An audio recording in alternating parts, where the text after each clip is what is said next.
بسم اللہ الرحمن الرحیم نحمدہ ونصلی علی رسولہ الکریم۔ والدین اللہ جل شانہ کی بہت بڑی نعمت ہے۔ حدیث شریف کا مفہوم ہے کہ جو آدمی صبح سویرے اپنے والدین کی زیارت کرتا ہے تو صبح سے لے کے شام تک اس کے لیے جنت کے 2 دروازے کھول دیے جاتے ہیں۔ والدین کو دیکھنا بھی ثواب ہے۔ حدیث شریف کا مفہوم ہے کہ تین چیزوں کو صرف دیکھتے رہو اور فرشتے اس کے نیکیاں لکھتے رہتے ہیں۔ ایک، والدین، ان کو دیکھنے سے ہی اللہ جل شانہ نیکیاں عطا فرماتے ہیں۔ ایک، علماء کرام، اور تیسرا بیت اللہ شریف۔ تو والدین کی خدمت، جس کے پاس والدین کی نعمت موجود ہے اور وہ ان کی خدمت کر کے اگر جنت حاصل نہیں کر سکتا تو اس سے بڑا بدبخت کوئی نہیں ہے، کیونکہ جب والدین دنیا سے چلے جاتے ہیں پھر انسان کو قدر ہوتی ہے ان کی اہمیت کی، ان کے ہونے کی، پھر روتا پھرتا ہے، لیکن جب موجود ہوتے ہیں تو اس وقت کوئی قدر نہیں کرتا۔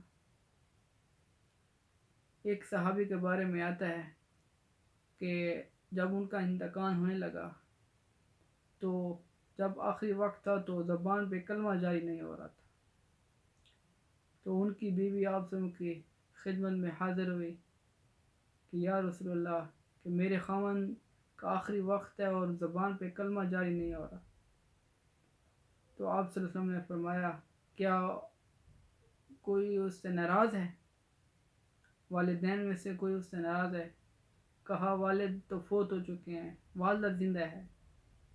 تو والدہ کے پاس پیغام پہنچوایا تو والدہ نے کہا، ہاں، کہ میری اس سے کوئی ناراضگی نہیں ہے، بہت نیک ہے، پرہیزگار ہے، متقی ہے، لیکن جب مجھ سے یہ بات کرتا ہے تو سختی کے ساتھ،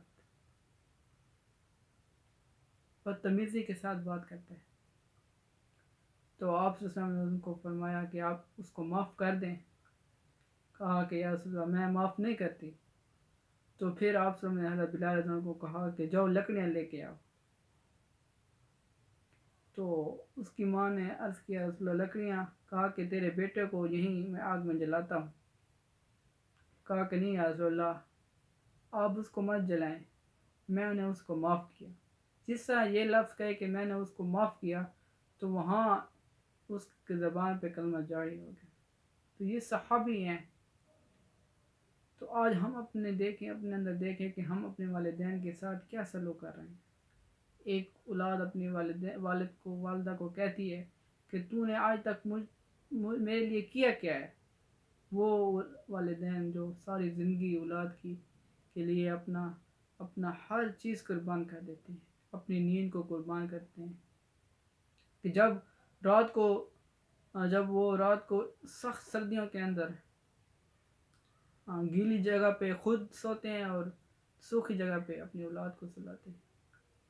ایک صحابی کا واقعہ آتا ہے کہ آپ صلی اللہ علیہ وسلم جنت میں تشریف لے گئے تو قرآن کی تلاوت کی آواز سنی، تو فرشتوں سے کہا کہ یہ کس کی آواز ہے؟ تو فرشتوں نے کہا یہ نعمان بن حارث رضی اللہ عنہ کی آواز ہے۔ کہا کہ وہ تو مدینہ میں ہے۔ ہاں، کہ انہوں نے اپنی ماں کی اس طرح خدمت کی ہے کہ وہ قرآن مدینہ میں پڑھتے ہیں، لیکن اللہ جل شانہ اس کی آواز کو، اس کی تلاوت کو اللہ پاک جنت کے اندر سنواتے ہیں۔ وہ کیا خدمت کرتے تھے؟ وہ اپنی والدہ کے کپڑے خود دھوتے تھے، اپنی والدہ کا بستر خود بچھاتے تھے، اپنی والدہ کے خود کھانا بناتے، روٹی بناتے اور نوالے بنا کے ان کو کھلاتے تھے، ان کے کپڑے خود دھوتے تھے۔ آج ہم گھروں میں ہر کوئی گھروں میں لڑائیاں ہیں۔ ہم بیوی کو کہتے ہیں کہ ہماری والدین کی خدمت کرے، ہم خود اپنے والدین کی خدمت نہیں کرتے۔ تو میرے دوستو، ہم خود اپنے والدین کی خدمت کریں، ان کے پاس بیٹھیں، ان کو ٹائم دیں۔ آج ہمارے پاس ٹائم نہیں ہے ان کو دینے کے لیے۔ تو دوستو، میرے بھائی دوستو، جنت کا سب سے بڑا دروازہ ہے، ان کی خدمت کر کے ہم جنت